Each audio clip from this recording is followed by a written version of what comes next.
इस क्वेश्चन में हम लोग सीखेंगे कि किसी भी वन डायमेंशनल एरे के एलिमेंट को रिवर्स ऑर्डर में कैसे डिस्प्ले करेंगे। तो रिवर्स ऑर्डर का मतलब हो गया कि जैसे देखिए आपका ये हमारा वन डायमेंशनल एरे है और इसमें नंबर ऑफ एलिमेंट है 44, 66, 77, 88 और 99। यानी ये 0 लोकेशन पे, फर्स्ट लोकेशन, सेकेंड, थर्ड और ये फोर्थ लोकेशन पे है। यानी इसका index always start from the 0। So in reverse order यहाँ पर देखिए असेंडिंग और डिसेंडिंग की बात नहीं हो रही, यहाँ पर हो रही है रिवर्स ऑर्डर की। यानी जो आप लोग का 1, 2, 3 और 4, यानी ये हमारा कहाँ शिफ्ट हो जाए, यहाँ पे 99, 88, 77, 66 और 44 इस तरह से। तो क्वेश्चन है आप लोग का write a program to create a one dimensional array and display their element in reverse order using function with argument। यहाँ पर क्वेश्चन में है function with argument means इस क्वेश्चन को हम लोग विदाउट फंक्शन भी बना सकते हैं, लेकिन क्वेश्चन में हमारा क्या कह रहा है, कंडीशन दिया हुआ है कि फंक्शन विद आर्गुमेंट से बनाना है।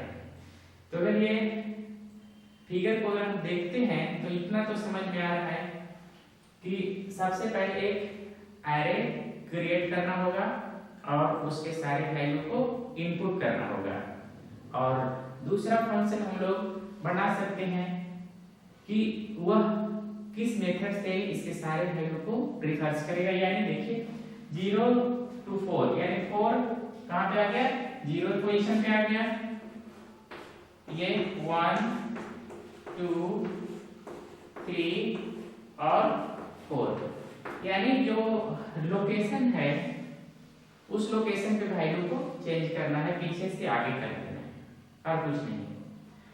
तो इस प्रोग्राम में हम लोग यहाँ पर दो फंक्शन का यूज करेंगे, एक तो क्रिएट के लिए और दूसरा रिवर्स के लिए। तो चलिए लिखते हैं इसका programme. as include stdio dot h include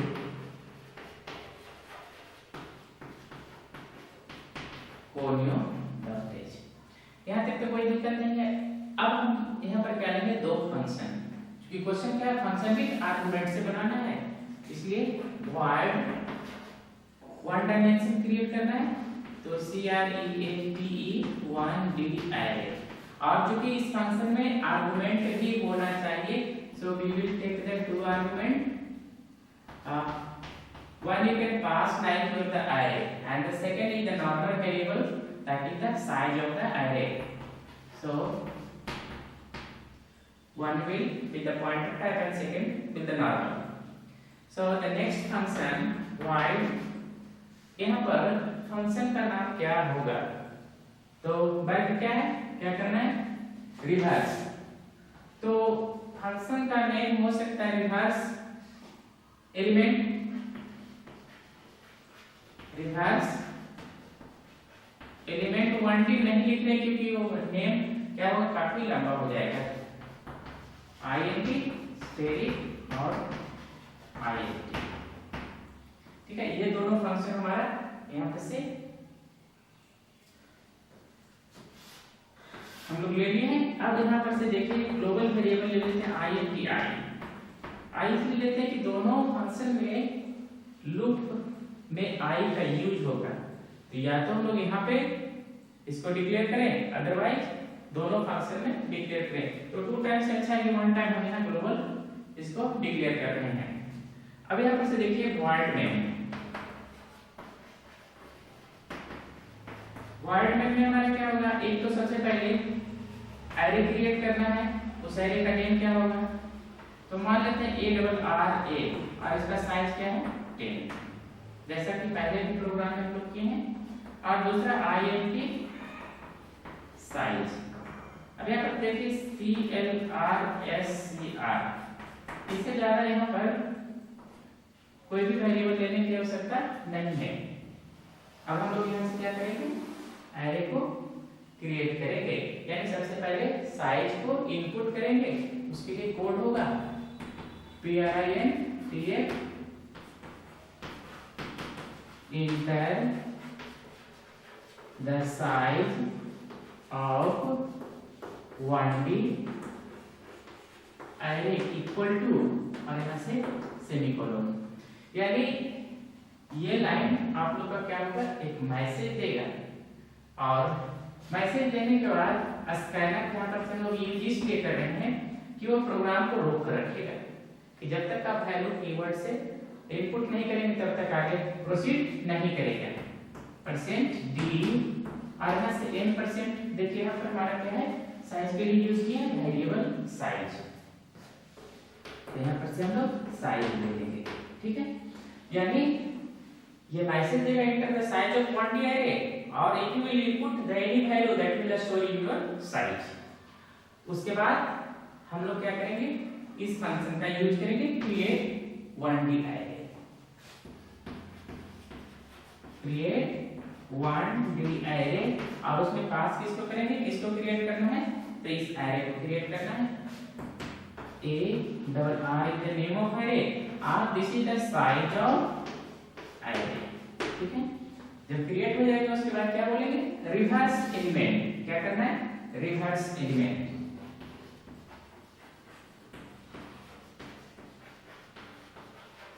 किसका, तो जो एरे हम लोग क्रिएट किए हैं और उसका साइज ये है, गेट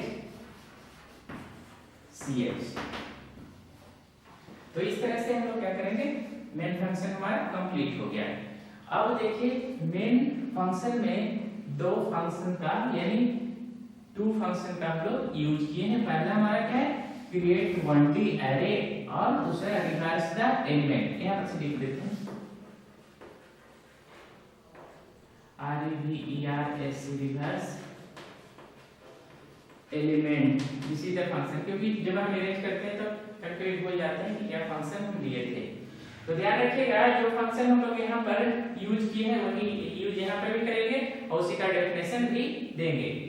जब प्रोग्राम एग्जीक्यूट करते हुए यहाँ पे आएगा तो वह कहाँ पे चला जाएगा, जहाँ पर आप लोग फंक्शन को डेफिनेशंस दिए हैं, जहाँ पर उसको बताए हैं कि किस तरह से वो क्रिएट करेगा, यानी उसको कैसे बताना होगा एरे क्रिएट करने के लिए। तो उस फंक्शन को हम लोग यहाँ पे डेफिनेशन देते हैं और लिखेंगे void create 1D array, और यहाँ पर से एक कोई भी एरे नेम ले सकते हैं और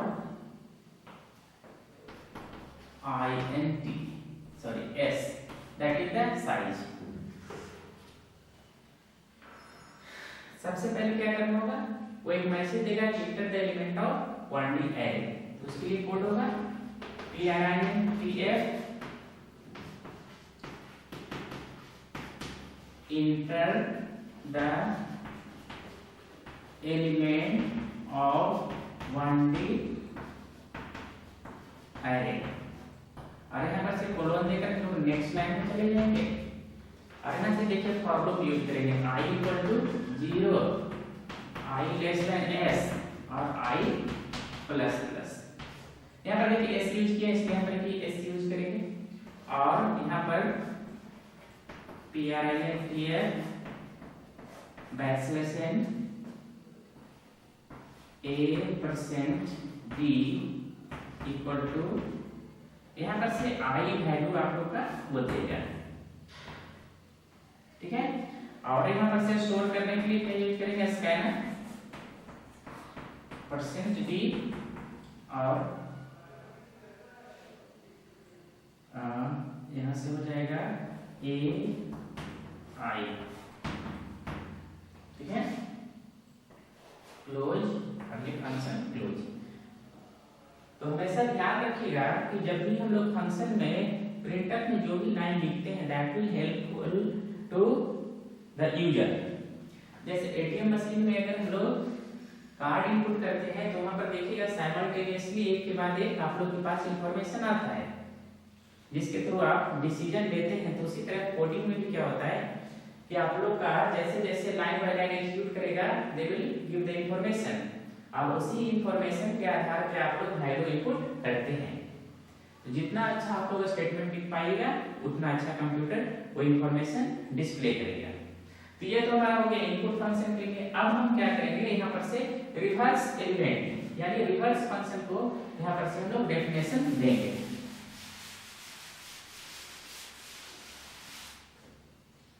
तो चलिए void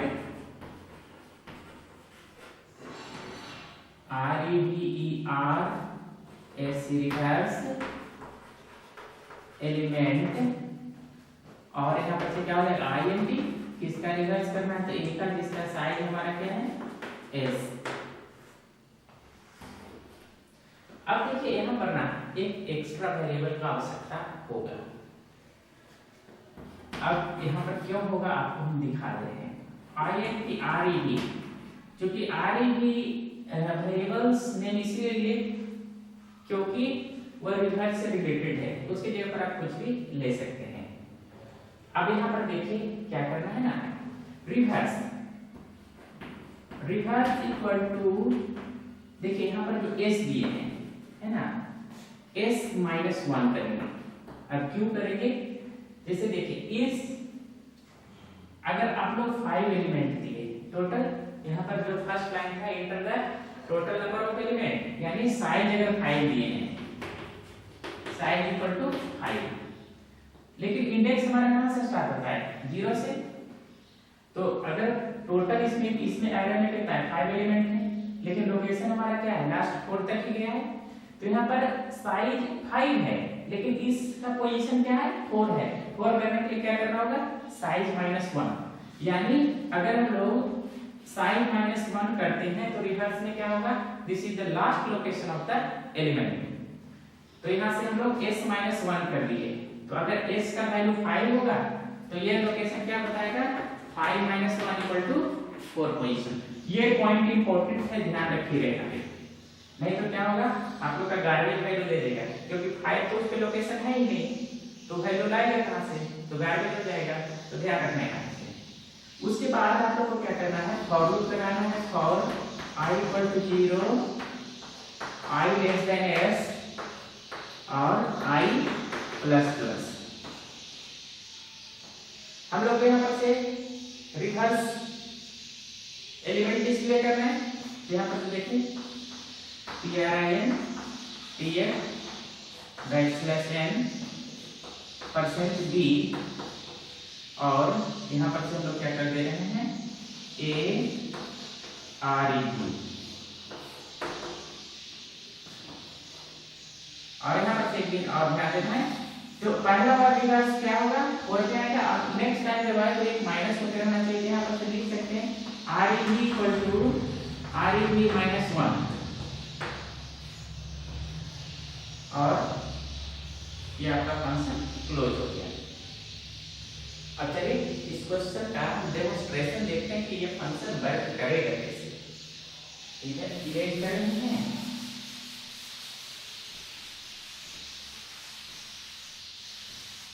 अब देखिए यहाँ पर सबसे पहले हम लोग लेते हैं कि अगर जो साइज इनपुट किए थे S = अगर हमारा 5 था उसमें total number of any figure को अगर मान लेते हैं टोटल नंबर ऑफ एलिमेंट इसमें कितना है 5 तो REB = क्या हो जाएगा S-1 क्या मतलब 5 - 1 4। ठीक है अब देखिए सबसे पहले हम लोग यहाँ से स्टार्ट करते हैं I = 0 उसके बाद I s। ठीक है उसके बाद देखिए आप लोग का क्या है प्रिंटफ में AREB TRIN TF है ना प्रिंटफ जो भी है %n %d और AREB। ठीक है यहाँ पर से स्टेटमेंट से मतलब भी हमको समझना है इसलिए हम लिख रहे हैं उसके बाद r equal to r minus 1 और यहाँ पर से हमारा क्या हो जाएगा, चलिए थोड़ा सा एडिट कर देते हैं, i प्लस प्लस। तो सबसे पहले i का वैल्यू हमारा क्या है 0, 0 या 0 लेस देन इसका वैल्यू कितना है 5, ठीक है। तो प्रिंट क्या करेगा a में कितना है 4, यानी a के चौथा पोजीशन पर हमारा क्या है 99, इसको वैल्यू प्रिंट कर देगा। उसके बाद REB equal to REB minus 1, तो REB यहाँ कितना था 4 था, 4 माइनस 1 अब कितना हो गया 3, i प्लस प्लस 0 से 1 क्या हो जाएगा 1। अब यहाँ पर से चेक करेगा 1 लेस देन 5, फिर आप लोग का क्या होगा A3, किस पे A3 पे क्या है देखिए 88, तो यहाँ पर से क्या डिस्प्ले करेगा 88 और फिर क्या हो जाएगा REB equal to 3 minus 1 equal to 2 और ये क्या हो जाएगा 2, i plus plus 2 less than 5 यहाँ पर से, ठीक है। यहाँ पर से REB क्या है A2 पे कितना हो जाएगा 77, फिर REB इक्वल टू हो जाएगा 2 माइनस 1 इक्वल टू 1, आइए हमारा कितना हो जाएगा 3, तो 3 लेस देन 5 ट्रू है, तो 3 लेस देन 5 तो हमारा क्या हो जाएगा REB और यहाँ पर क्या है 1, तो 1 पे लोकेशन पे क्या है 66।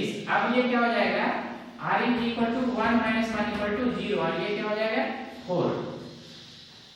4 लेस देन 5 ट्रू है, तो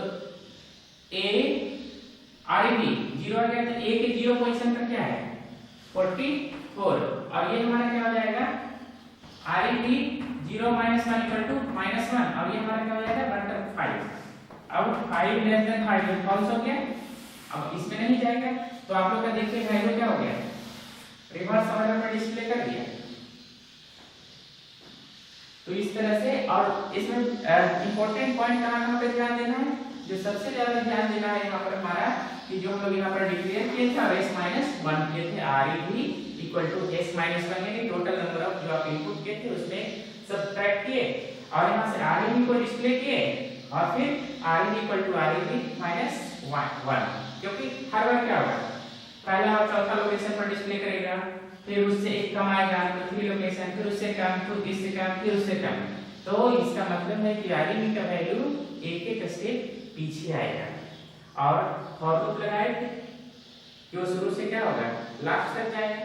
जैसे देखिए हमारा कंडीशन फॉल्स हो गया, इसका मतलब है कि इस लूप में नहीं जाएगा और वो आगे प्रोसीड करेगा जहां पर फंक्शन को क्लोज होगा। तो इस तरह से हम लोग एरे के एलिमेंट को रिवर्स कर सकते हैं और आसानी से कर सकते हैं। तो इस क्वेश्चन में कुछ नहीं था, बहुत आसान था कि क्योंकि फंक्शन विद आर्गुमेंट था इसलिए थोड़ा सा क्वेश्चन लॉन्ग हुआ, अगर नॉर्मल मेथड होता तो क्वेश्चन और आसानी से हम लोग बना सकते थे। तो इसी तरह से हम लोग नेक्स्ट क्वेश्चन में सीखेंगे insert element in one dimensional array, delete element at a specific position from one D array, यानी किसी भी एरे में अगर हम एलिमेंट को ऐड करते हैं उसके बाद नया एरे कैसा होगा, या उसके किसी एलिमेंट को डिलीट कर देते हैं उसके बाद नया एरे कैसा होगा, ये हम लोग नेक्स्ट क्लास में सीखेंगे। उम्मीद है यहाँ पर आपको किसी भी तरह का प्रॉब्लम नहीं हुआ होगा समझने में।